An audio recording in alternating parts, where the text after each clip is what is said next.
થોડાક સમય અગાઉ ભાજપના પ્રદેશ પ્રમુખ સી આર પાટીલ અને અમરેલીના એમએલએ કૌશિક વેકરિયા વચ્ચેનું એક રેકોર્ડિંગ ખૂબ જ વાયરલ થયું હતું.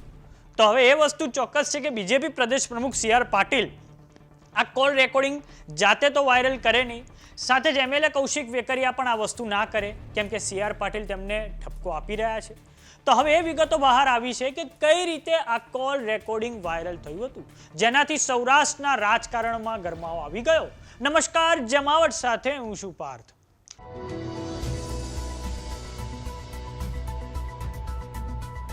ભાજપ પ્રદેશ પ્રમુખ સી આર પાટીલ અને અમરેલીના ધારાસભ્ય કૌશિક વેકરિયા વચ્ચેનો એક ફોન કોલ થોડાક સમય અગાઉ ખૂબ જ વાયરલ થયો હતો, જેમાં સી આર પાટીલ કૌશિક વેકરિયાને ઠપકો આપતા સંભળાઈ રહ્યા છે. સાથે જ સી આર પાટીલે એવું કહ્યું હતું કે કિલ્લો એક સાથે ધ્વસ્ત નથી થતો, પરંતુ ધીરે ધીરે એના કાંગરા ખરતા જાય છે.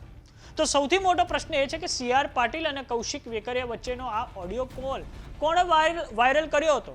તો તેનો જવાબ એ છે કે થોડાક સમય અગાઉ સી આર પાટીલે કૌશિક વેકરિયાને કંઈક કામ સોંપ્યું હતું, પરંતુ તે કામ નથી થયું.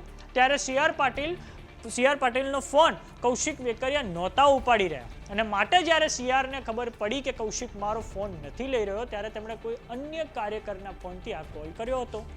અને પછી સી આર પાટીલ ભૂલી ગયા હશે કે આ જે કાર્યકર છે તેના ફોનમાં કોલ રેકોર્ડિંગ થાય છે, અને તે પછી આ કાર્યકરે સી આર પાટીલ અને કૌશિક વેકરિયા વચ્ચેનું આ કોલ રેકોર્ડિંગ વાયરલ કરી દીધું હશે.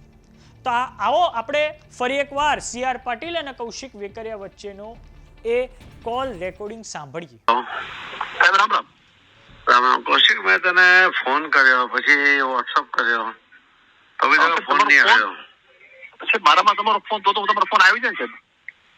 હા, પણ મેં ફોન બી કર્યો ને બીજા વોટ્સઅપ બી કર્યો. લીલિયાવાળું તમને મોકલું હતું ને, લીલિયાવાળું મેં સોર્ટ આઉટ કરાવી દીધું. તમે મને જે વોટ્સઅપ કર્યું હતું ને, એને આપણે માહિતી વિસ્તારનું હતું, એટલે એ પણ કરી અને અધિકારીઓને કે એ વિશે સોર્ટ આઉટ કરી દીધું. આંદોલન બધું બંધ કરી દીધું સાહેબ. મને તો કેવું તો છે એટલે મને ખબર પડે કે તે શું કર્યું છે.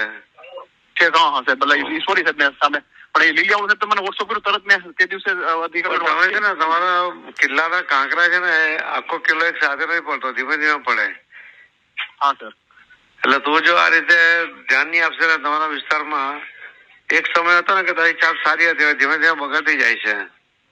ના સર, હું તને કઉ છું ને, મને તો મારો કોઈ મતલબ નથી. મેં મોટો કર્યો, પણ હવે મને એવું લાગે છે કે તું જો સાચો છે નહીં ને, તને ડેમેજ થઈ રહ્યું છે. પછી જો ઇમેજ નહીં સુધરશે તો તકલીફ પડશે તને. તારા બધા દુશ્મનો તો ઘણા બધા છે જ ત્યાં. આ તો સાહેબ બધા જ છે, ચારે બાજુ જ છે, મોટા નેતાઓ બધા. તું બી તો મને લાગતું કે તું એટલો સક્રિય એટલે ચિંતિત હોય. નહીં સાહેબ, પૂરેપૂરું સક્રિય રહે નહીં આવી જાવ કે તમને કોઈ એ નથી કરવાનું, એવું નહીં માનો.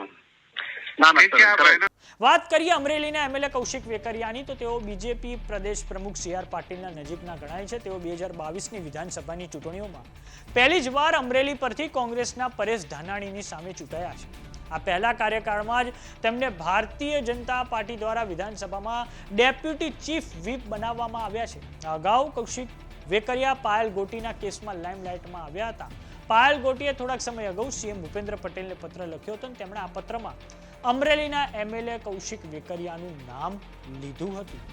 તો હવે આ બાબતે તમારું શું માનવું છે અમને કોમેન્ટ બોક્સમાં લખીને જરૂર જણાવો. જો તમને યુટ્યુબ પર જોઈ રહ્યા તો સબસ્ક્રાઇબ કરો, જો તમને ઇન્સ્ટાગ્રામ અને ફેસબુક પર જોઈ રહ્યા તો ફોલો કરો. સાથે જ અમારી વોટ્સઅપ ચેનલ આવી ગઈ છે, જોઈન કરવાનું ના ભૂલતા. નમસ્કાર.